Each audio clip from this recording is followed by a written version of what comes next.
Hello guys, ഇന്നൊരു ശോകമാട്ട ഈറ്റിനിടെയാണ്. രാവിലെ എണീറ്റപ്പോൾ തന്നെ സേമിയ ഉപ്പുമാവ് അതിഷ്ടമല്ലോ എന്ന് കരുതി ഞാൻ ക്യാൻറ്റീനിൽ ഫുഡ് കഴിക്കാൻ ചെന്നപ്പോൾ അവിടെ പൊറോട്ട മാത്രമേ ഉള്ളൂ.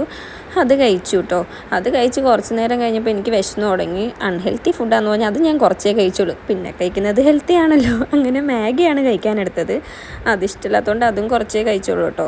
അങ്ങനെ ഉച്ചയ്ക്ക് നല്ല വിശപ്പായിരുന്നു. ചെന്നപ്പോഴോ രസവും കൂട്ടുകറിയും. രസം കുഴപ്പമില്ല കേട്ടോ, പക്ഷേ കൂട്ടുകറി എനിക്കിഷ്ടമല്ലായിരുന്നു. അങ്ങനെ അതും കഷ്ടപ്പെട്ട് ബുദ്ധിമുട്ടി വിശപ്പ് കൊണ്ട് ഞാൻ കഴിച്ചു ഗൈസ്. ഒന്ന് വൈകിട്ടാവാനായിട്ട് പ്രാർത്ഥിച്ചിരുന്നു. വൈകിട്ട് ഇതാ നോക്ക് മക്കളെ നോക്കെന്ന് പറയുന്ന പോലെ 2 പപ്സും ഒരു പരിപ്പോടെയാണ് ഞങ്ങൾ വാങ്ങിച്ചിരുന്നത്. പപ്സ് ആ കടിച്ചപ്പോൾ ഉള്ളൊരു സന്തോഷം നോക്കി, എന്താ ടേസ്റ്റ് എന്ന്. നല്ല പപ്സാട്ടോ റോയലിൽ. അങ്ങനെ പപ്സും കഴിച്ചു, പരിപ്പോടെയും കഴിച്ച് തീരാറായപ്പോഴത്തേക്ക് വയറൊക്കെ പൊട്ടാറായി. നല്ല ടേസ്റ്റ് ഉണ്ടായിരുന്നു കേട്ടോ പപ്സിന്. ഇതാ ലാസ്റ്റിലത്തെ എക്സ്പ്രഷൻ കണ്ടാലറിയാം ഇനി ഒരു സാധനം ഇറങ്ങൂല എന്ന്. കോഫി ഉണ്ടായിരുന്നു കേട്ടോ. കോഫി കുടിച്ചത് എങ്ങനെയോ ഇറക്കിയെന്ന് പറയാം. വയറ് നിറഞ്ഞാൽ പിന്നെ ചോക്ലേറ്റ് നിർബന്ധമാണല്ലോ. പിന്നെ രാത്രി ഇതാ സ്പെഷ്യലായിരുന്നു. ഹോസ്റ്റലിൽ ചിക്കൻ ഉണ്ടായിരുന്നു, ബട്ടർ പനീർ ഉണ്ടായിരുന്നു, പനീർ ബട്ടർ ഉണ്ടായിരുന്നു, ചപ്പാത്തി, പൊറോട്ട, അപ്പം, അങ്ങനെ കുശാലായിരുന്നു കേട്ടോ. പിന്നെ തണ്ണിമത്തനും ഉണ്ടായിരുന്നു. അവിടെ എത്തിയപ്പോൾ രോഹിണിയൊക്കെ ആയിരുന്നു മെസ്സ്. എനിക്ക് കഴിക്കാൻ പറ്റിയില്ല. എന്നെ അവരിതാ വിളമ്പാൻ പിടിച്ചിരുത്തി.